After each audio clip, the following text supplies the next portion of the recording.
오늘 우리에게 주신 하나님의 말씀은 마태복음 24장 15절에서 28절 말씀입니다. 그러므로 너희가 선지자 다니엘이 말한 바 멸망에 가증한 것이 거룩한 곳에 선 것을 보거든 읽는 자는 깨달을진저 그때에 유대에 있는 자들은 산으로 도망할지어다. 지붕 위에 있는 자는 집 안에 있는 물건을 가지러 내려가지 말며 밭에 있는 자는 겉옷을 가지러 뒤로 돌이키지 말지어다. 그날에는 아이벤 자들과 젖먹이는 자들에게 화가 있으리로다. 너희가 도망하는 일이 겨울에나 안식일에 되지 않도록 기도하라. 이는 그때에 큰 환난이 있겠음이라. 창세로부터 지금까지 이런 환난이 없었고 후에도 없으리라.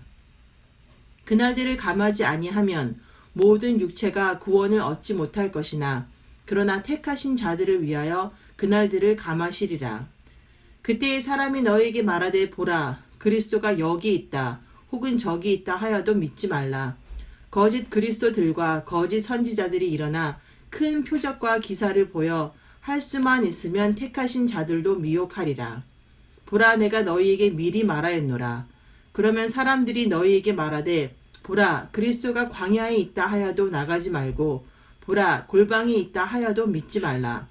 번개가 동편에 나서 서편까지 번쩍임 같이 인자의 임함도 그러하리라.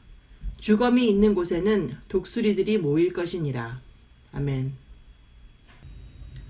플로리다에서는 허리케인 시즌이 되면 허리케인이 올 때마다 주민들이 허리케인이 오기 전에 슈퍼에 가서 식료품, 비상용품을 사는 등 여러 가지 준비를 합니다.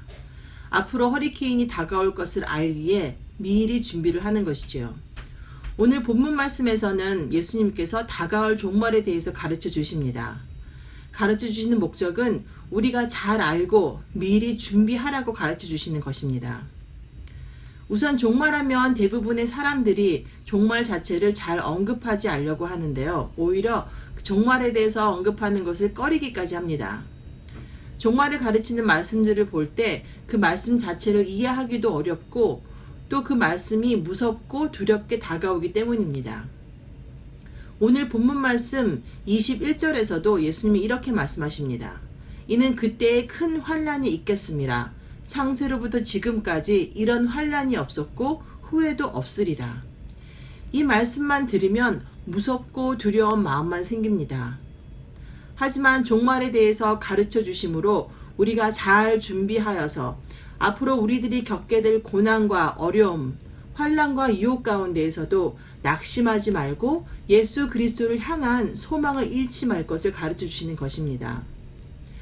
오늘 본문 말씀을 쉽게 풀이한다면 예수님께서 이렇게 말씀하시는 건데요. 이제 곧 환난이 올 거야. 성전을 이방인들이 와서 그들의 우상의 이름으로 모욕하고 파괴할 거야.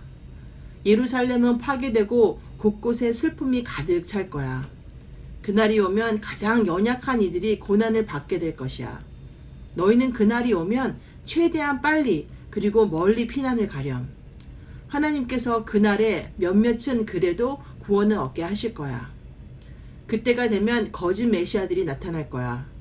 기적을 베풀고 표적들을 보이면서 자기가 하나님이라고 이야기할 거야. 그러나 그때에도 흔들리지 말고 오직 나만 바라보렴. 곧 내가 너희에게 다시 올 거야. 종말 때 겪게 될 모든 일들은 견디고 어렵고 힘든 일이지만 예수님의 약속을 믿고 두려워하지 말고 담대히 이겨내야 합니다. 예수님께서는 최후에 꼭 다시 올 것이요. 최후 승리를 얻게 할 것이라고 약속해 주셨기 때문입니다. 예수님은 종말이 다가올 때 우리가 무엇을 해야 할지도 가르쳐 주셨습니다. 16절에서 그때에 유대에 있는 자들은 산으로 도망할지어다 라고 하셨습니다. 산으로 도망하라고 하십니다. 이것은 주후 70년경에 무너질 예루살렘 성에 대한 주님의 예언이었는데요. 당시 성 밖은 로마군이 성 주위를 완전히 포위하고 성 안은 대항군에 의해 배고픔과 폭력과 성폭행 및 살인으로 완전히 무법천지가 이루어졌습니다. 그러니 예루살렘 성 안으로 들어가는 것이나 그 안에 머물러 있는 것은 곧 죽음을 자초하는 것이기 때문에 그곳에서 빨리 나와 높은 산으로 도망가라고 주님이 미리 말씀하신 것입니다. 다가올 종말을 가만히 앉아서 맞이해서는 안 됩니다. 무너지는 집, 혹은 침몰하는 배에서 탈출하는 것처럼, 롯이 소돔을 버리고 떠나간 것처럼 신속하게 위험이 닥쳐올 때는 우리는 당연히 도망가야 할 것입니다. 생명의 위험이 곧 닥쳐온다는 것을 알면은 서둘러서 가야 할 것입니다. 그렇다면 우리가 서둘러서 가야 할 산은 어디인가요? 오늘날 그리스도인들에게 산은 무엇을 의미할까요? 성경은 분명히 우리의 피난처는 예수 그리스도 하나님이라고 말씀하십니다. 하나님이 나의 피난처라는 말씀은 성경에 수도 없이 나옵니다. 시편 91편 2절에서는 나는 여호와를 향하여 말하기를 그는 나의 피난처요 나의 요새요 내가 의뢰하는 하나님이라 하리니 이는 그가 너를 새 사냥꾼의 올무에서와 심한 전염병에서 건지실 것이미로다. 예레미야서 16장 19절에서는 여호와여 주는 나의 힘이 되시고 나의 요새가 되시며 환난난의 피난처가 되십니다.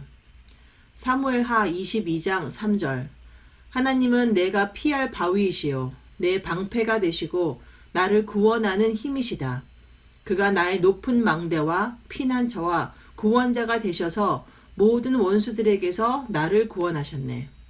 시편 62편 6절에서 8절 오직 그만이 나의 반석이시요 나의 구원이시요 나의 요새시니 내가 흔들리지 아니하리로다. 나의 구원과 영광이 하나님께 있으며 내 힘의 반석과 피난처도 하나님께 있도다. 전능하신 하나님께서 당신의 피난처가 되시고 요새가 되신다고 하셨습니다. 그렇기 때문에 우리는 두려워하지 말아야 합니다. 이 땅에 종말이 오기 전까지 예수를 살아가는 모든 인들은 고난에서 자유로울 수 없습니다. 그리스도인 역시 예수님을 믿고 나서도 수많은 고난 속에서 살아갑니다. 어떤 경우에는 되려 예수님을 믿는 것 때문에 고난을 겪기도 합니다. 하지만 하나님은 고난 가운데 있는 현재를 살아가는 우리를 외면하지 않으십니다. 사랑하는 성도님, 비록 삶 속에 고난과 어려움이 있더라도 그것을 인내하며 피난처 되시는 하나님만 믿고 주님만을 바라봐야 합니다. 하나님만 신뢰하고 하나님만 의지할 때 택하신 자들을 위해 그날을 감하시는 하나님의 은혜가 우리에게 임할 것을 믿습니다. 예수님이 가르쳐 주신 대로 거짓 선지자를 구별하는 지혜를 가지고 현혹되지 말며 번개처럼 다시 오실 주님을 기다리는 굳건한 믿음을 가지는 우리 모두가 되기를 간절히 소망합니다. 오늘 우리가 함께 기도할 기도 제목은 여러분의 삶에 어떤 고난과 어려움이 있더라도 피난처 되시는 주님께 달려갈 수 있도록 그 주님만 바라볼 수 있도록 함께 기도하겠습니다. 어떤 어려움과 고난 가운데서도 내가 요동하지 않고 흔들리지 않고 하나님만 바라보며 담대히 삶의 어려움을 헤쳐갈 수 있도록 주님의 도움을 함께 구하며 기도하겠습니다. 나의 피난처가 되시고 나의 요새가 되시고 내가 온전히 의지하고 신뢰할 수 있는 하나님, 주님의 이름을 찬양합니다. 하나님께서 창조전부터 우리를 사랑하셨기에 아버지 알파와 오메가 되신 하나님의 은혜가 우리에게 임할 것을 믿고 앞으로 일어나는 어려움과 고난 속에서도 우리가 흔들리지 않고 요동하지 않고 오직 주님만을 바라보기를 간절히 원합니다. 하나님, 우리가 겪는 모든 삶의 어려움이 다르고 어떤 이들에게는 재정적인 어려움, 어떤 이들에게는 육체적 고통, 여러 가지 아픔과 어려움이 있지만 하나님께서 우리와 함께 하심을 믿고 그날을 감하시는 하나님의 은혜가 우리와 함께 하심을 믿고 주님, 우리가 흔들리지 않고 주님만을 끝까지 믿고 하나님만을 바라보며 나가는 우리 될 수 있도록 도와주시옵소서. 굳건한 믿음을 가지고 오늘 하루도 주님과 동행하는 귀한 삶을 사는 우리 모든 성도님들이 되기를 간절히 기도하며 주님께 모든 것을 맡기며 이 모든 걸 예수 이름으로 기도드렸습니다. 아멘.